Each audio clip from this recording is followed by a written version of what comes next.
好生活，生活好健康，健康好生活是观众朋友健康生活的好朋友。大家好，我是大家健康好朋友林冠。讲到健康哦，俗话说医心惊地少，中破塞惊脚到。很多观众朋友的酷少，有些时候温度一变或者湿度一变，或者呢这个吃太饱呢都会酷少。那还有一些体质比较敏感的人哦，确实哦，对于空气的污染或者是空气当中的这个 PM2.5，都可能引发各式各样的酷少的症状。酷少的这个症状哦，背后的原因跟病因事实上并不一样。那怎么样来调养哦，这个改善自己酷少的状况呢？待会这一节健康好生活就要一一跟观众朋友来分享。好，今天朋友们一起分享的有6个好朋友。第一个好朋友是肝胆肠胃专科医生好朋友萧敦仁医生，是尹官好，大家好。再来是胸腔科的医生好朋友苏一峰医生，还有主持人好，各位观众朋友大家好。再来是家医科的医生好朋友曾云璇医生，主持人好，各位观众朋友大家好。再来是中医师的医生好朋友李玉佳医生，大家好。再来是我们的料理好朋友柯俊年师傅，大家好。再来也是我们的料理好朋友黄景龙师傅，大家好。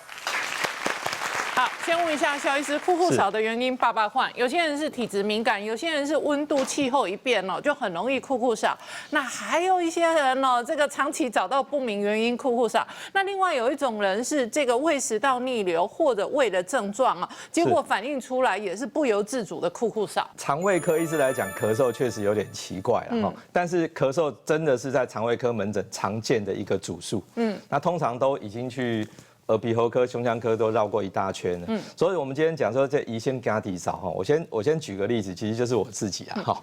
今年年初的时候，我每次来录节目哈，现场应该很安静嘛，不能咳嗽，对不对？可是我一直忍不住，一直要咳，从1月一直延续到快4月。哦，那就是因为我1月份我看了一个病人，那个病人刚从大陆回来的台商，他咳很厉害，结果看完他以后，隔3天我就开始咳了，咳到完全怀疑他传染给你，是他传染给我的，我非常的确定。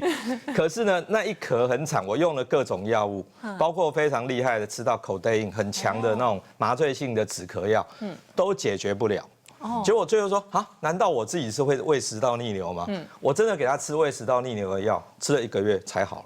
哦，所以你怪错病人。对，不，连我自己都诊断不清楚，因为我很清楚，明显是我先感冒了，先有感冒症状，然后之后呢，居然最后咳嗽治好。是用这个 PPI， 用我们常用的肠胃科的抑制胃酸的药才解决了。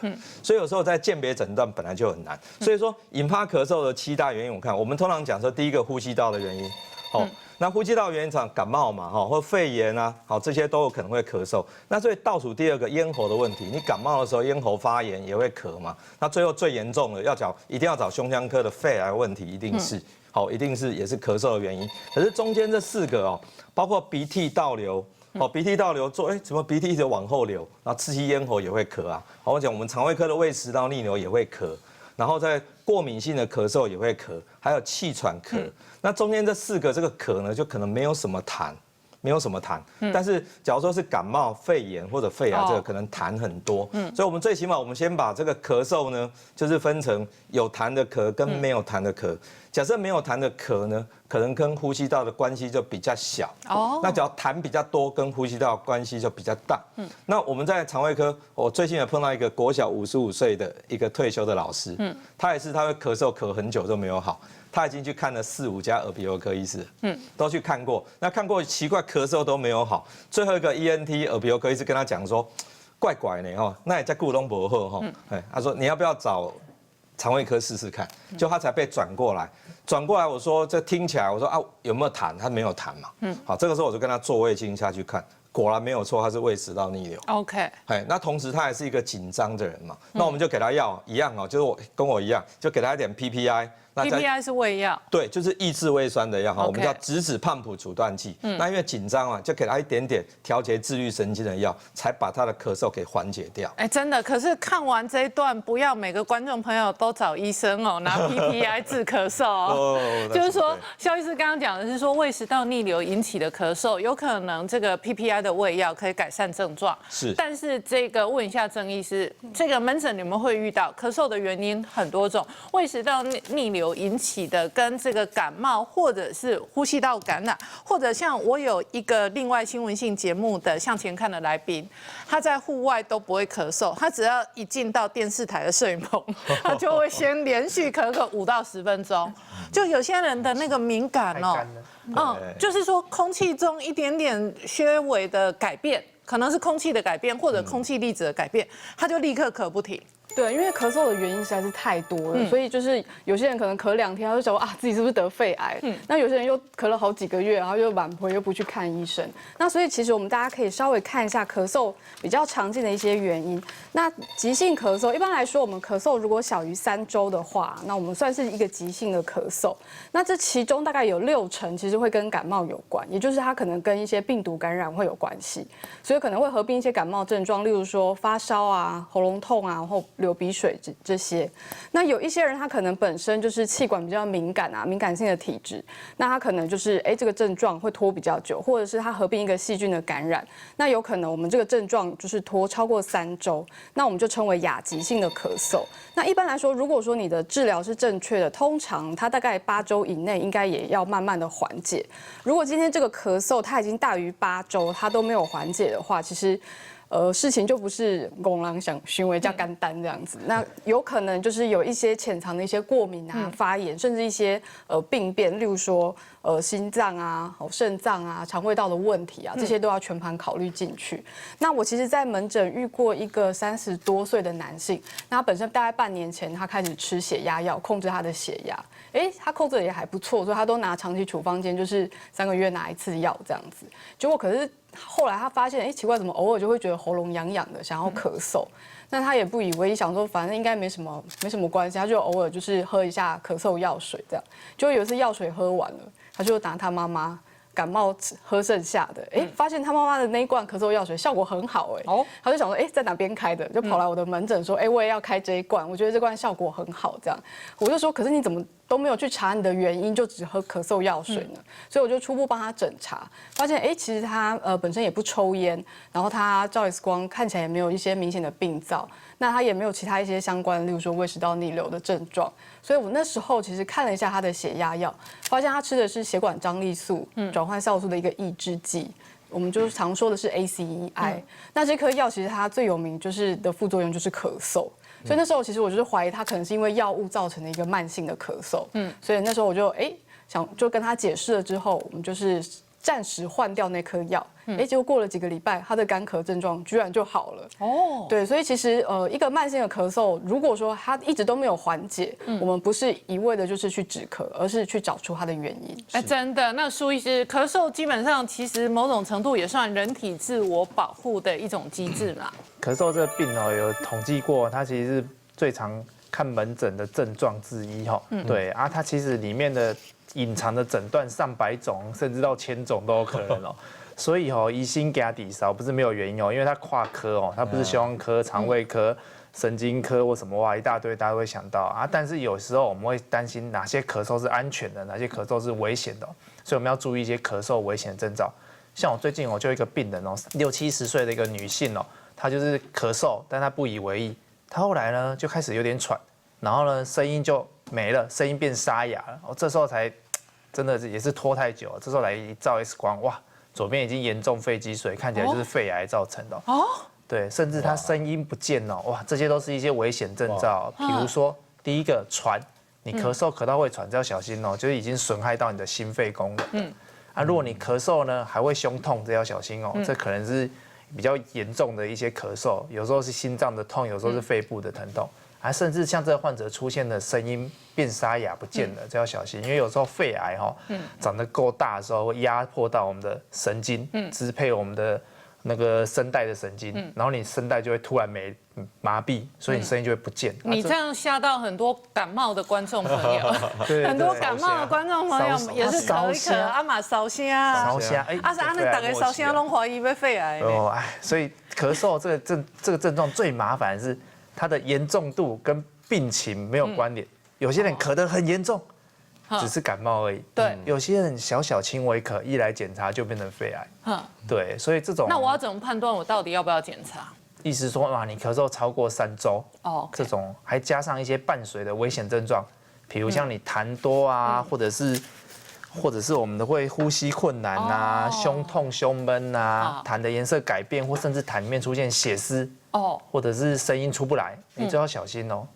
不要等到说什么教科书写的我体重减轻啊，哇，那都来不及了，那都末期了。所以如果让你感受到呼吸困难、感受到胸痛或者胸闷，其实你就应该更精确的理解或者去检查出自己到底为何而咳嗽。是，不然有的时候很多观众朋友重感冒的时候也觉得咳到快要没有命了。对，真的。那接下来我们柯师傅也要分享一个健康好料理哦。刚刚讲这个各式各样的状况都有可能导致这个咳嗽。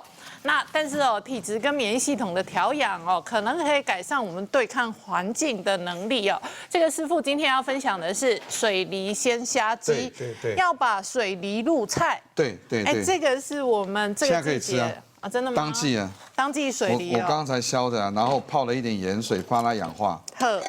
泡炸吃水梨。对，这当季很甜很甜。来，我也是咳嗽咳2年，然后后来因为我33岁开始吃高血压药，就是那个高血压药害的，然后呢，你吃完血压药之后常常就咳嗽，一直咳，而且我算了2年，我花了300多万治疗喉咙，就最有名的医生我都去看，什么嗓音专家那个，有没有？结果嘞，换了血压药嘞，结果我老婆看那个 NHK 的那种像我们这样的节目，就是在谈那种医疗还有药那个 NHK 的节目里面，然后呢看到这个节目里面在讲这个药只有黄种人几万分之一啊，都都几万分之一嘿。然后会咳嗽。其实黄种人吃这个药会咳嗽比例高达3-4成。对，蛮常见的。对，就是黄种人。反正你老婆看了 NHK 的健康节目，发现然后把我的药袋拿出来看，发现有些人吃血压药会咳嗽，发现你咳2年，然后你又吃某种药。对，然后就莫名其妙花了300万在治喉咙。本来我唱歌很好听，我要去参加音乐职场。那我问你可是你就跟你的慢性疾病的医生跟他讲，然后换血压药是不是？对，然后换血压药以后2个礼拜就不咳了。OK， 好，完全不咳了。你知道我现在有多少那个治咳嗽的，把喉咙都烧坏了。那你这样讲完，苏医师正在看电视的观众朋友，有吃血压药的都怀疑他的咳嗽是血压药。不过现在好像这个药很少人开，这个药已经有替代选项，还有替代选项。哪个药？如果你真的对它过敏的话，其实它还有7-8种可以替代的。我跟你讲，现在正在吃高血压的观众朋友都怀疑他的血压药。我是提醒大家啦，有时候你慢性咳嗽，有时候找不到原因啊，查了一遍之后，哇，药物史，所以有时候我们看一个咳嗽病人很花时间啊，对，几乎是要把他身家调查，甚至你家里有没有空气污染，什么都要问清楚。像我们现在煮东西，对不对？会有热气，对，我一呼吸到不一样温度的气，我就咳。OK， 就很敏感，非常敏感，非常敏感。来，我们现在师傅先爆了洋葱，然后鸡丁，然后这个是红萝卜都切丁切块下去。然后今天因为我们要水梨入菜哈，那水梨它其实上它是跟马铃薯一样，或者跟菇类一样，它会吸咸味的。对，所以我们这个时候先要把咸味的东西先让鸡肉先吃。所以我这个是柴鱼酱油哈，柴鱼酱油，味淋，然后记得日式风味，绝对不要用米酒，只能用清酒。为什么？如果你用米酒的话，你烹调了以后，米酒全部都被水梨吃掉。OK， 所以你用清酒，它就不会。好，清酒它就不会有这种现象。好，日式3杯就是酱油、味淋、清酒，稍微拌一拌，这样就有日式照烧风味。好，这时候我们再放一些香菇。好，新鲜的香菇，新鲜香菇进来。所以水梨最后放嘛？水梨我们现在就可以放啊，就是水梨，你知道法国餐有一个很有名的甜点，就是红酒炖梨。对，它是那个用那个有一点像洛梨形状的那种梨哈，就是那种葫芦形的。那它炖的时间是超过3个小时，红酒炖梨，所以水梨你是适合耐煮的。好，然后呢，水梨放进去以后哈。然后这时候我们再把虾仁放进来。那水梨会带来甜度吗？会味淋也会有一点甜度。会。这个虽然是日式风味，可是就是甘滴。所以我们现在先这个样子哈，先把它放着，稍微焖一下，焖个3分钟左右。气喘的人最常表现的是咳嗽。我从小没有气喘啊，其实有很多东西叫做你对空气污染物质过敏，肌肉已经都没有力量，它可能痰都卡在里面，咳起来没有什么痰的声音，甚至都不太咳。抵抗力比较差的老人家可能就败血症。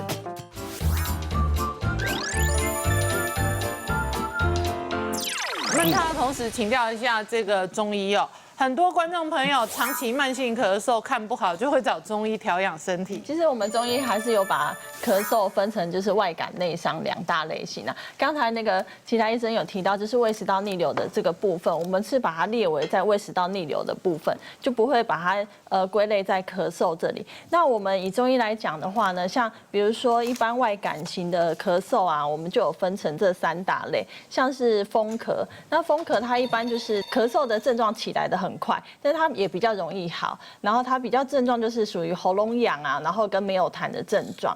那还有另外一种就是风，它是说我们讲说百病之长嘛，所以它是最容易感受的。那另外就是很容易还会夹寒跟夹热，所以像如果说寒咳的话，它的咳嗽声音会比较重，然后也会容易有鼻塞跟流鼻水的症状。那它的痰像风寒跟风热，我们在鉴别经常就会以那个痰的颜色去分辨，像如果说寒咳的话，它的痰就会比较稀，然后是白色的，然后比较像有那个泡泡在上面这样子，然后就会容易有头痛啊，跟没有流汗的症状。那如果说属于风热咳嗽的话，它的咳嗽的发作就会比较频繁，然后它的痰的颜色就会比较浓稠，然后是黄色的。那甚至有的人可能就会很严重，就已经像那个脓的颜色这样子。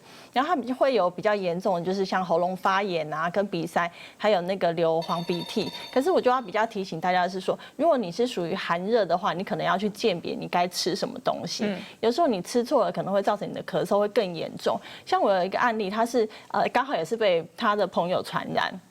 那他就是会觉得说，他是原本是可能觉得喉咙有一点点痛痛的，然后轻微的有点咳嗽这样子，那他大概2、3天稍微好一点了，然后他就跟朋友啊就去吃烧烤啊，然后可能又过几天又去吃麻辣锅，因为年轻人嘛，可能饮食没有比较控制，然后很快他就喉咙就开始很痛。然后就开始有发烧的症状，它痰本来就是只有一点点，后来也是变成像我刚刚说的热咳这个部分，它的痰就变得很浓、很黄这样子，可能它的那个发烧的转热的症状就更严重，所以我还是提醒大家，可能饮食方面你还是变一下寒热，然后去调一下食物的属性会比较好。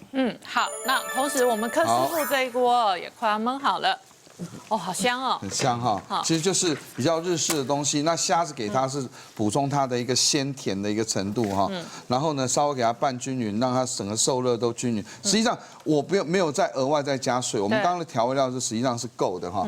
然后呢，这时候呢，我们再撒上一些葱花。传统上中医都觉得吃梨是清肺嘛，对。那个水梨炖燕窝。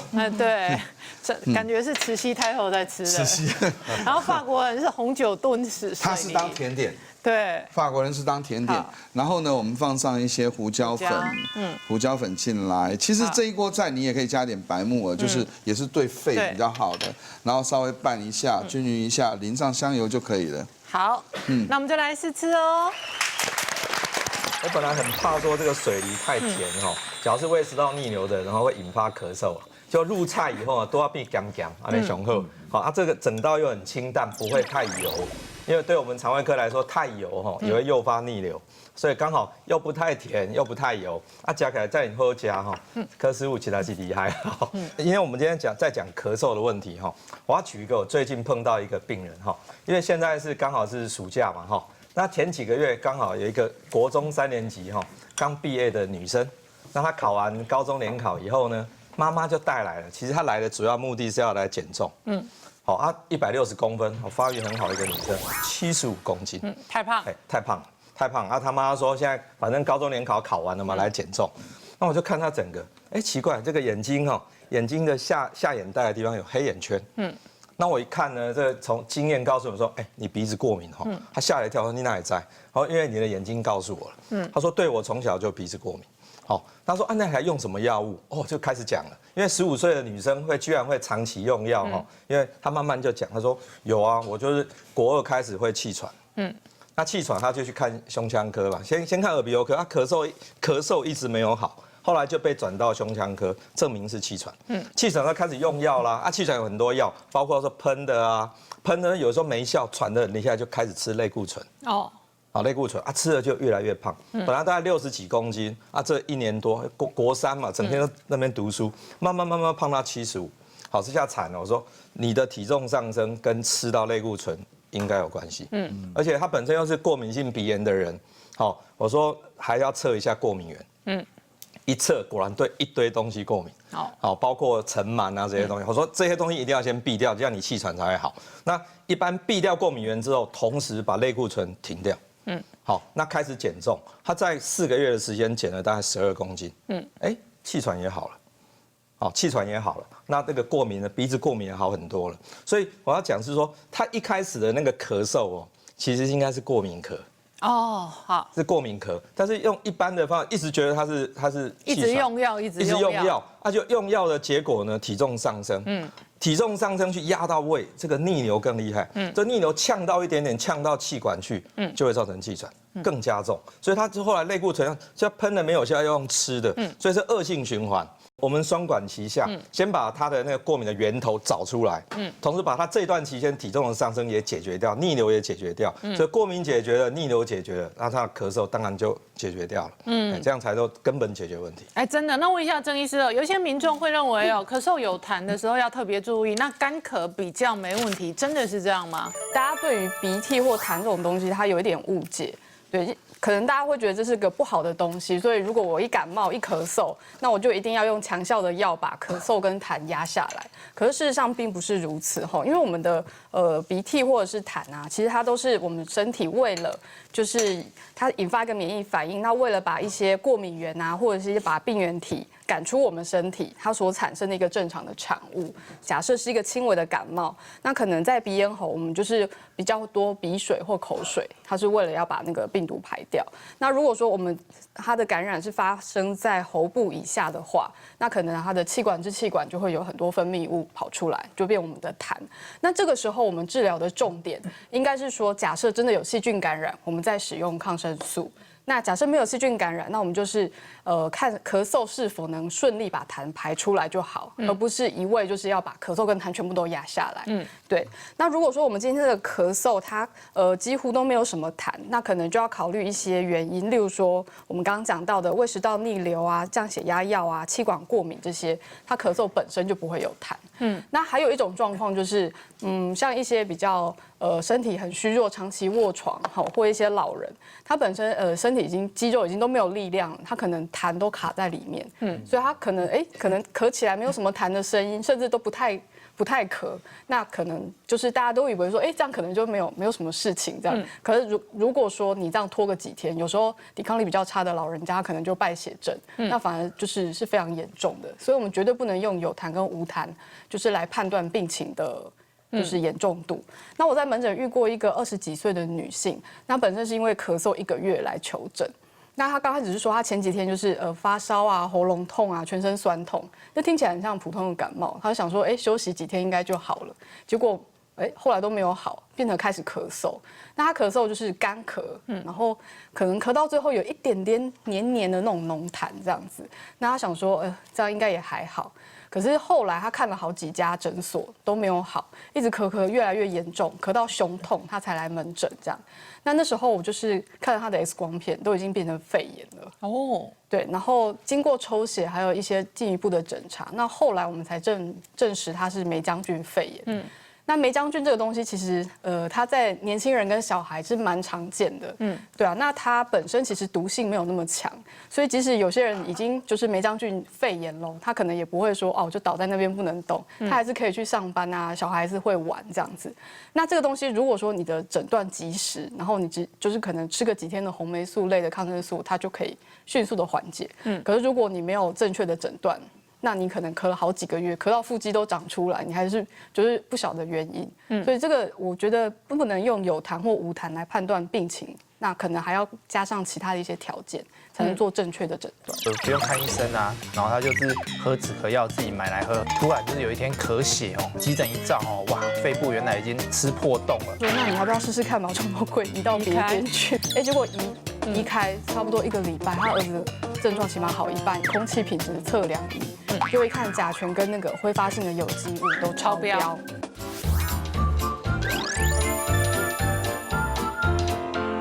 那问一下苏医师哦，这个传统上哦，气喘的症状，有些人会咳会喘，但是不必然所有症状哦都一定有咳跟这一个喘。气喘哦，气喘这名称哦，我觉得取的也不是很好啦。每次哦，病人咳嗽咳很久来，我跟他说哇，你这是气喘哦，他都会惊讶说没有，我没有喘啊。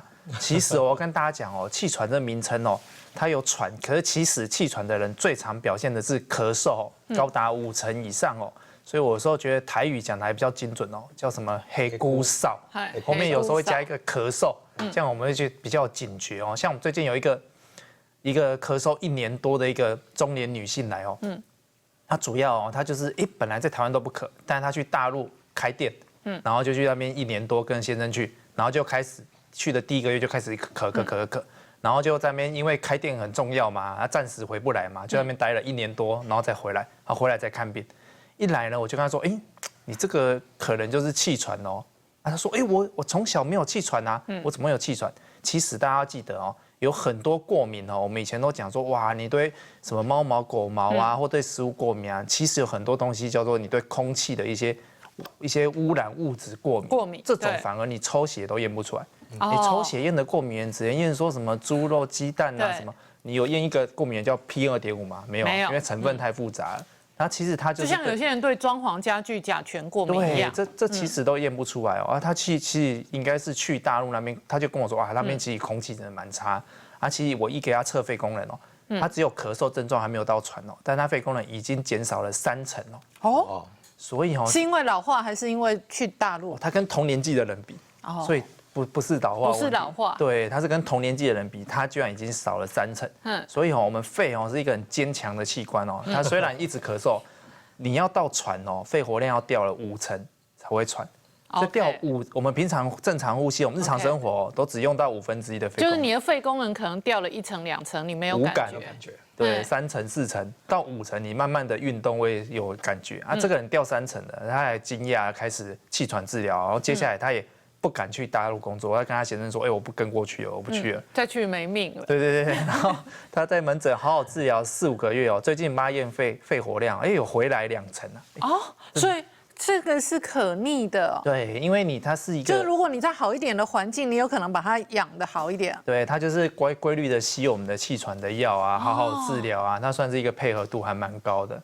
对，其实气喘病人最怕是配合度不高啦，他当然有很多原因，刚才肖医师有分享，有那种年轻小妹妹，她可能本身还有体重过重或什么的，这个要综合去治疗。有些人是一直盲目的用药，或者是一直吃类固醇，当然会吃的问题越来越严重。那问一下这个李医师哦，网络上有各式各样治疗这一个酷小的秘方，其中一种说法是喝蜂蜜水，中医怎么看？蜂蜜水的话，你还是要去分辨它的那个痰的多还是少的部分。因为像我有一个患者，他其实是因为他的睡眠品质不好，他只要睡到大概晚上大概1、2个小时之后，他就会醒来。那他醒来的原因是因为他只要睡到晚上的时候，他就会有咳嗽、喉咙痒的情况醒来。那因为这样长期下来之后呢，他就会打乱了他的睡眠的周期这样子。那我当然是开了一些比较帮助睡眠的药，可是真正要治疗的还是在于他咳嗽的部分。那他咳嗽就是刚刚中医我们刚刚讲的，就是属于内伤的咳嗽的部分这样子。因为他的症状，他也不是说他是那个就是原先是因为感冒，他是因为长期下来这样子之后，已经造成他有肺阴虚的症状了，所以他都是属于就是干咳啊，然后没有痰啊，尤其是在可能空气比较干燥的环境或者冬天的时候，就会更加诱发他的咳嗽。然后再加上说他有一些比如说像是便秘啊，或者是皮肤干的这种属于肺阴血虚的症状。如果说是像这种体质的话呢，我们就会比较建议可以在那个睡前喝一点蜂蜜水，因为蜂蜜水它本身有滋阴润肺的作用，它可以缓解我们呼吸道一些比较干燥的情况，让你比较不会因为呼吸道过度的敏感。感，然后这些冷空气啊、干燥的空气，然后引起你的咳嗽反应。但是如果你是属于咳嗽痰很多，或者是你正在属于那种呼吸道有一些发炎情况的下，就比较不适合用蜂蜜水止咳的方式。好，接着下来我们龙师傅也要分享一个健康的这个抗发炎好料理。师傅今天要做的是厉害的八宝肉酱，刀青鱼，对，又可以吃到满足的八宝酱。对，八宝酱哦。那我今天用的八宝是有这4样东西哦，这4样我们有4个白色的吧？对，白色这个是对我们这个身体非常好，像这个百合、莲子、山药跟白木耳，那另外搭配4种的这个蔬果，好，它营养素非常搭配了黑木耳、玉米，然后番茄还有芦笋。因为青鱼它带有要煎，对，所以呢，第一个这个锅子热不用太热没关系，皮面先下去。好。这个青鱼鱼油是很丰富的，它的鱼油很好，对。但是我们在吃青鱼的时候尽量都不要去炸，因为它炸的话，它很容易就是会吸一些油在里面。皮这一面下去煎哦，对，这个就相对上，因为它本身有鱼油，对，所以也不需要用太多油。对，不用太多油。那青鱼的鱼油本身对身体是非常好的一个油脂哈。那我这里先教大家来炒这个肉酱哈，因为这个肉酱的话，它炒的方法是比较，我这边教一个方法，是我这边会先加1汤匙的这个油进来，而且很妙哦，师傅现在有1小碗的绞肉，猪绞肉，对，这个是生肉，然后呢，师傅的油不是入锅子。是放了小小的1匙，然后让它周围沾附了油脂。对，然后蒜头也都直接拌进来。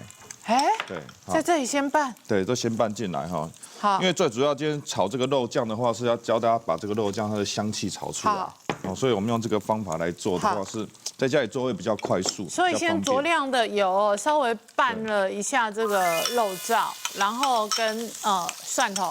对，所以这个绞肉在挑的时候就不用太肥。不用太肥。对，这个肉是比较，这个肉看起来大家可以看是比较没有那么多肥肉的。对。那这样子一起把它做一个炒香的动作。对。这样子就比较容易炒松炒开。对，不然有时候你要用很多油去炒这个肉，肉才炒得开哦。所以我是建议大家不要吃太多。现在开了耶。对，你看这样很方便的炒法。对。不然瘦的肉有的时候不好炒开。不好炒，对它会把它这样子轻轻的化开来了。然后它的蒜也这个融合了，对，你就不用说先炒蒜再炒肉，因为有时候它整个会比较不好炒在一起这样子。绞肉要炒的有点那个焦香的味道出来的时候，它本身的油脂释放出来，这时候调味料就要先下的。而且这个时候蒜香也出来，所以这个做法真的蛮聪明的。对，我这边用的是这个辣豆瓣酱哈，豆瓣酱，尽量把这个味道调在肉上面，然后那些食材尽量不要放太多的调味哈。好。然后这边是酱油哈，大概是2汤匙的豆瓣酱跟酱油，这个时候让酱香炒出来。对，先把这个炒出来哈。有这个整个香气都出来了，然后肉也上色了。好，那我可以加大概1汤匙的糖，让它吃起来这个味道比较它刷脆，就是说吃起来比较不会那么的死咸，对，然后带点甜味在里面哈。所以这个时候酌量的糖让它有咸甜的风味。因为这边白色的这些食材，像莲子啊，还有这个山药，这个都要先下去，因为它肯定要稍微吸一些味道，味道会比较好。好，所以先下去给它做一个拌炒的动作。好，对，然后稍微有点味道在里面。那我们来看一下，我们这个鱼并没有用很大的火煎。对，那可是因为它本身有油脂，所以你会发现逼出了一些它的油脂。对，它的鱼油利用它的鱼油来煎，所以你看这个鱼，其实煎起来它的整个皮面都很漂亮。对。完全的是非常的金黄色哈。那刚刚并没有用很大的火，因为很大火有时候皮可能焦了，对，可是里头的中间的鱼肉还没熟。对，而且那个焦掉之后，那个皮吃起来会稍微比较硬一点。对，好，你看鱼油越逼越多，刚刚锅子内还没这么多油。对，好，那这个翻面完之后呢，就可以稍微把这个火再稍微开大一点点哈，把它的里面的那个肉把它直接一次把它煎熟就可以了。然后我们的莲子跟我们的山药跟我们刚刚的绞肉拌着让它入味。对，整个给它拌在一起就可以了哈。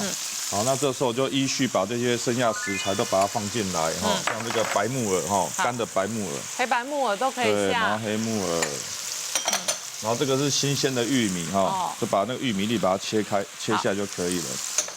然后这是红色的这个小番茄，哦，等于你用肉酱来调味了许多膳食纤维。对，因为蔬菜尽量不要让它吃太多的味道。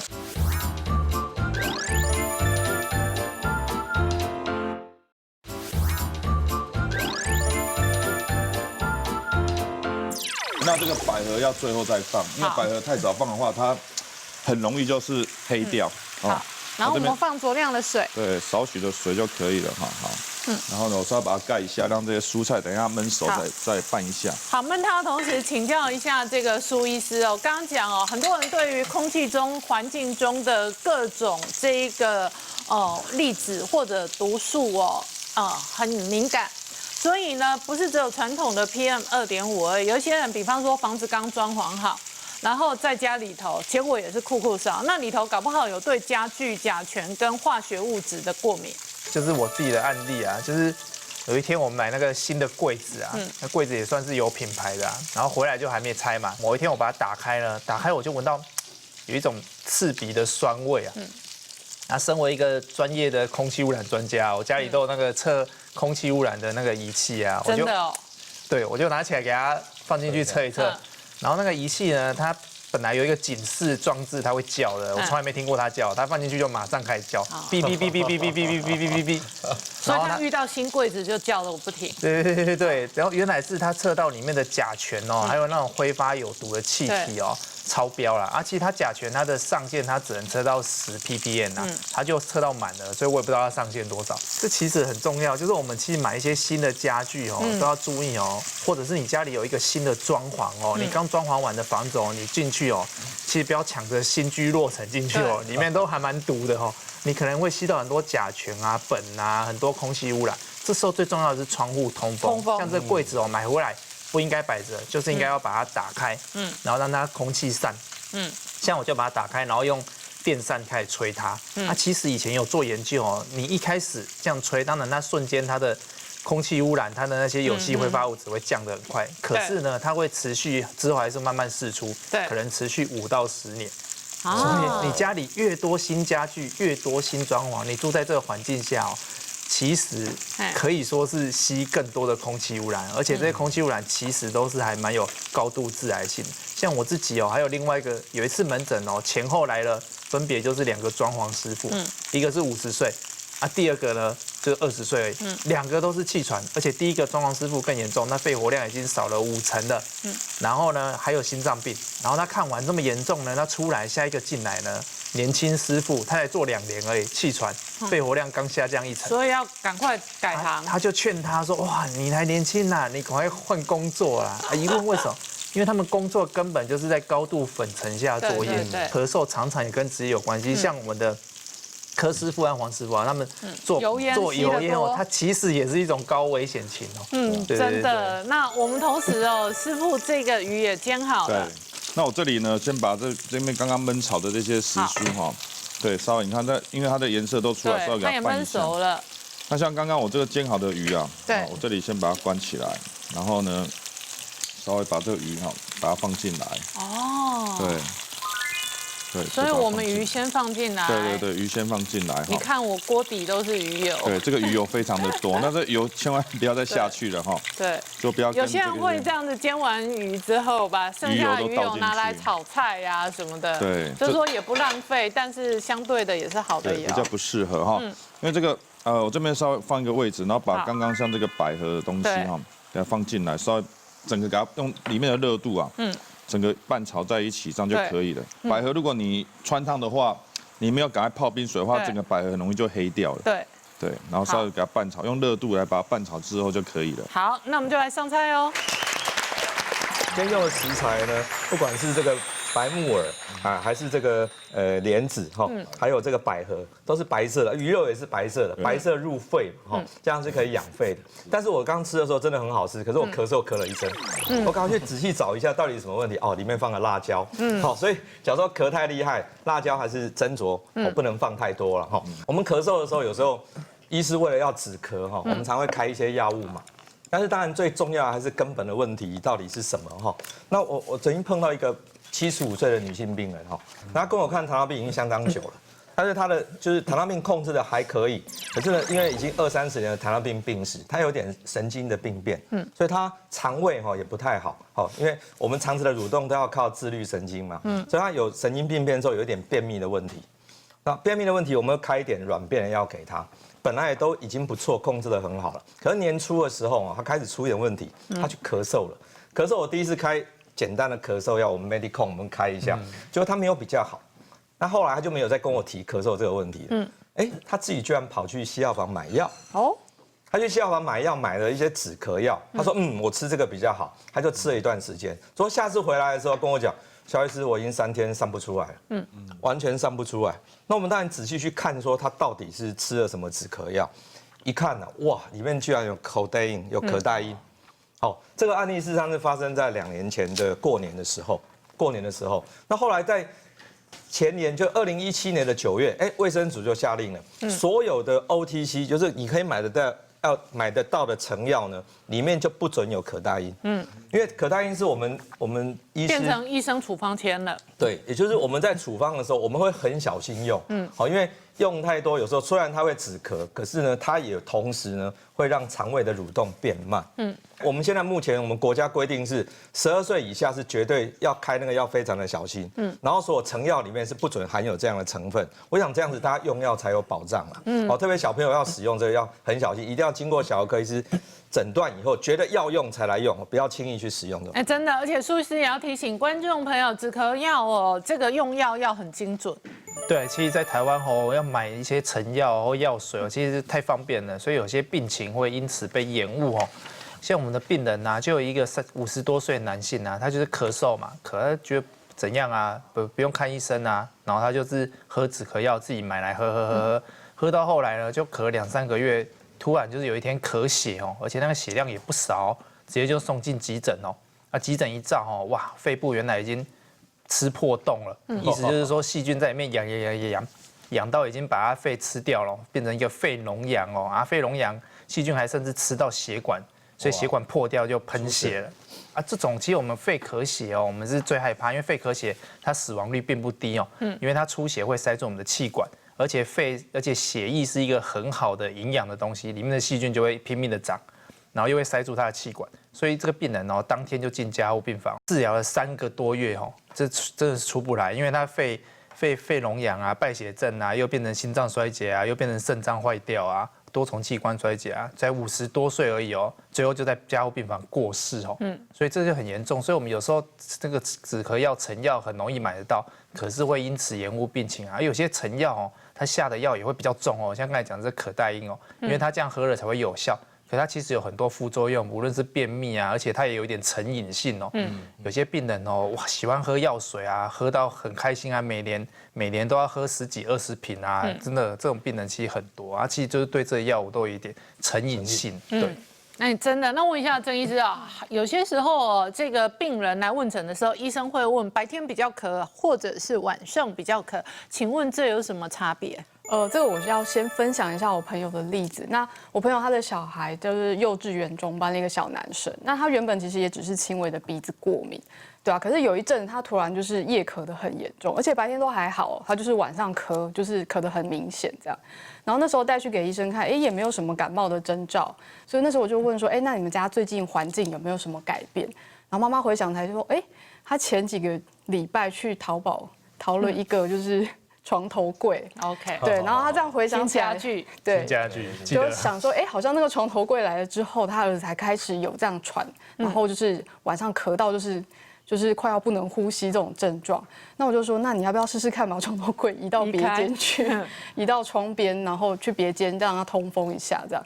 结果移开差不多1个礼拜，他儿子症状起码好1半以上。然后他妈妈想说，怎么可能一个柜子就这样？他真的去买那个空气品质测量仪，就会看甲醛跟那个挥发性的有机物都超标。对，所以他只好乖乖去买空气清净机。就是去清洁这样。没有啦，那就把那个床头柜换了丢了，真的啦。如果它是这个影响伤害那么大，那这个李医师也要分享一个川贝养生养肺茶。对，像如果说是平常不管你是感冒，然后造成你是咳嗽痰很多，或者是已经是久咳的人，我就会建议你可以用川贝，然后陈皮跟苏子，这3个药它各3钱，然后600cc 的水煮沸之后就可以饮用。然后川贝母的话，因为它有清热化痰的作用，那苏子的话，因为它本身的颗粒很小，我会建议你要装在茶包袋里面，才不会这样子就直接倒出来。那苏子它本身是降气平喘，就会缓解我们那个就是肺气上逆引起咳嗽。那陈皮的话，它就很重要，它是燥湿化痰的作用，就可以减少你的痰液的生成。好，谢谢李医师的分享，也谢谢我们这么多好朋友分享。我们今天分享的健康好料理的食谱跟做法，也都会 po 在年代贸奇台健康好生活的脸书，还有 LINE 的官方账号的主页。同时，我们的影片还会上传我们的 YouTube 官方频道，欢迎观众朋友扫描 QR code 直接按订阅。那健康好生活，我们下次同一时间准时再见，拜拜，谢谢。